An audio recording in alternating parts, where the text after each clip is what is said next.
Friends, welcome. And heads up, today's video is something that really makes my blood boil.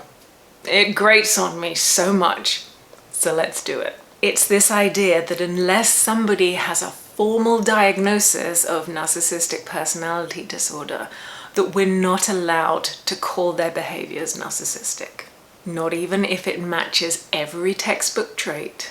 Not even if you spent years studying it, years living with it, and years trying to manage the fallout of it. Because apparently, according to a lot of people, unless our special somebody has voluntarily walked into a psychiatrist's office and said, "Please assess me for how much I hurt other people," we're not allowed to use the word. So here's my question. What's the point in having the word narcissism if the people harmed by it aren't allowed to use it? And I'll be honest, for me, the word narcissism saved my life. I'm Chess, I'm a psychotherapist and a coach, and I'm a survivor of a narcissistic family system. And I am not going to stop using the word narcissist just because people think it's overused or it should only be applied when used in a psychologist's office. If you've been through narcissistic abuse, especially the covert kind, you know how disorienting it is. How long it takes even to see what's happening, let alone name it. The truth is we need that word. We need a way to describe a very real, very dangerous, and a very confusing type of harm. So I want to talk about why the word narcissism is so powerful and why the idea that we shouldn't use it is not only wrong, but I think dangerous.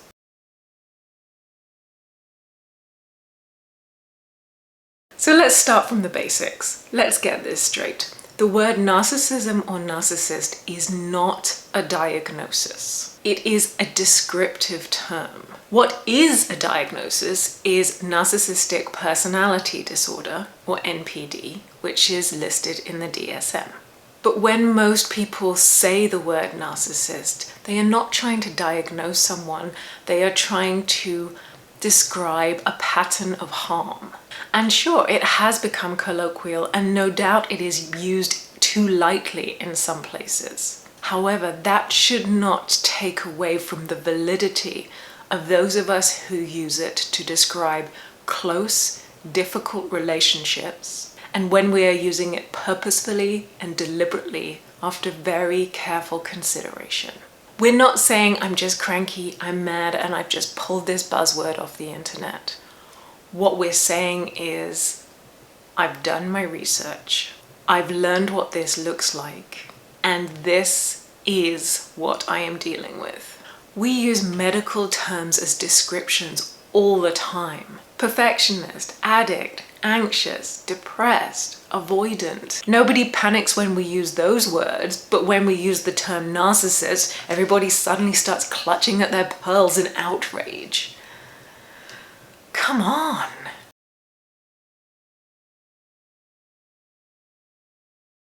And here's why this all matters.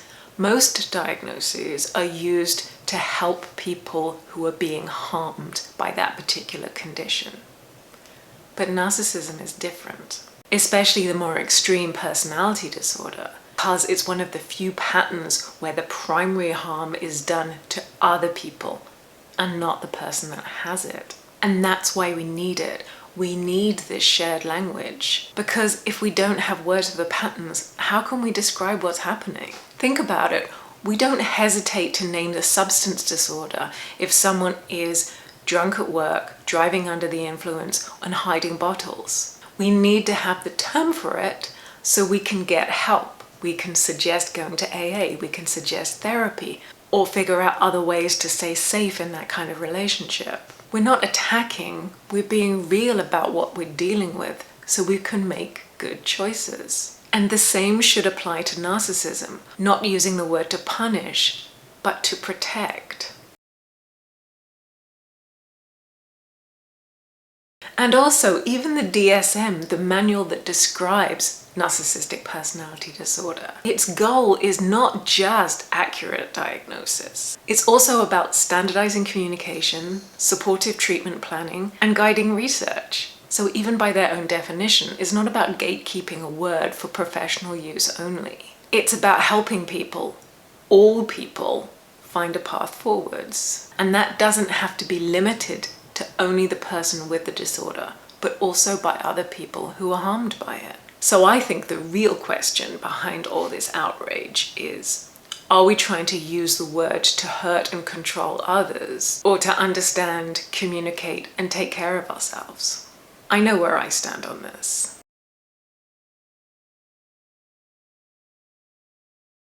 And for me, I definitely did not go looking for the word narcissist.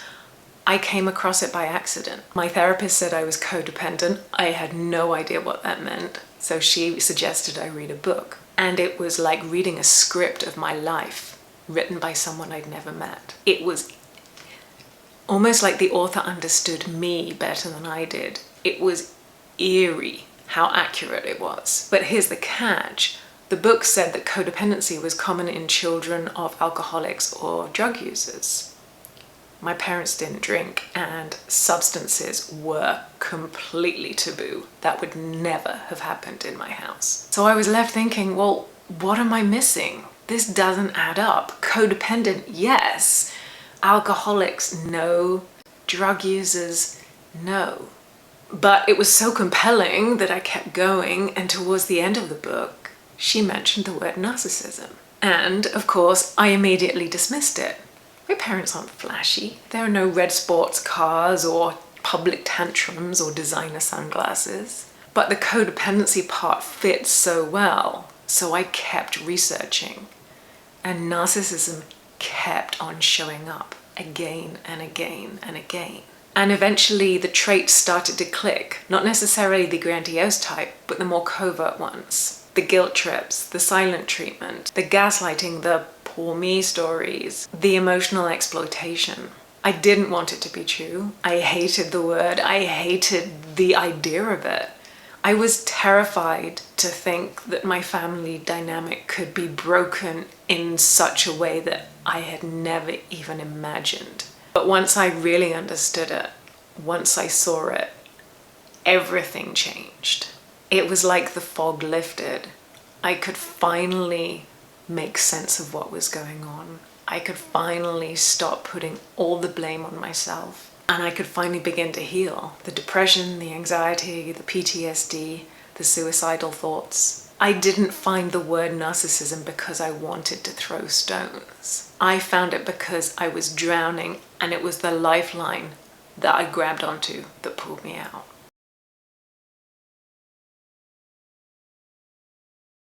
So when people say you shouldn't use that word unless they've been formally diagnosed, I just shake my head. Because if that's our standard, we render the word pretty much useless. Because most narcissistic people will never be diagnosed, because they don't see themselves as a problem. So we end up back where we started, in silence, in self-doubt, and in pain. We need the word. We need it to talk to our therapists, to our partners, to our friends, to our communities. We need it to find books and forums and podcasts. We need it for that 2 a.m. Google search when we're falling apart and we are desperate for some kind of clarity in this madness. But of course, yes, we should be informed. Yes, we should absolutely avoid using it as a weapon or as an excuse. But if the word is accurate, if it helps someone make sense of their reality and step outside of a circle of harm, shouldn't that be what it's there for? And really, honestly, if you're so scared of people using the word, maybe you should look in the mirror and ask yourself why. Because for the love of healing, let's just use the damn word when it fits. So friends, if you've had people tell you not to use the word, or you're scared to say it out loud, you are not alone. The confusion can be part of the abuse. And clarity is what helps us finally break free. The word narcissist doesn't have to be a sword. It can be a compass, a doorway, a light. And that light, it saved me. Thanks for being here, friends. If you like the video, hit subscribe. You can see me pretty much every day for ideas and thoughts around this tricky subject. If you need any extra support, check out my website for individual coaching. And think about leaving a comment below. That really helps all of us in this community get through what we're dealing with. Take care, and I'll talk to you soon. Bye for now.